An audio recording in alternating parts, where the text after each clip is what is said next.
Цхинвале открыли сквер имени Ремзи Кануката. Он многие годы являлся уполномоченным представителем Южной Осетии в Турции. Ремзи Кануката занимал не только должность представителя, но активно защищал и пропагандировал интересы юго-осетинского народа. Его не стало в 2020 году.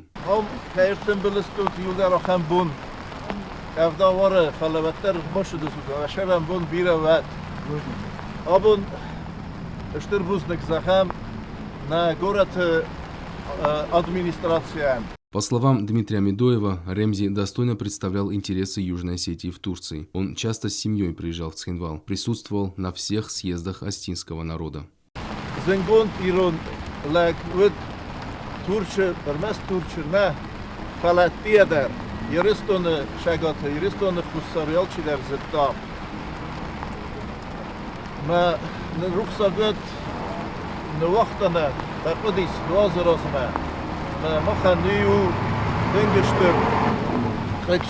Сегодня осетинскую диаспору в Турции возглавляет Бурхан Хосита. Он приехал в Южную Осетию в качестве наблюдателя на президентских выборах. По его словам, ему очень приятно, что имя Ремзи Кануката будет увековечено в Южной Осетии.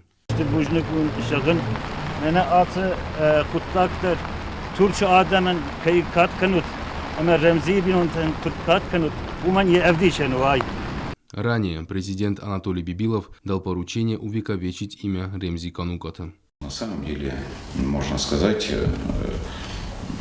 выдающийся общественный деятель для нашего народа, для нашей республики. И давайте подумаем, как мы сможем увековечить его память, чтобы о нем знали, что он делал, как он помогал нашему народу. Сквер имени Ремзи Кануката расположился на месте бывшего универмага. Сквер обустроен в национальном стиле и является одним из самых посещаемых мест. Сергей Кочиев, Стелла Бязарова, Ринат Медоев. Информационный выпуск сегодня.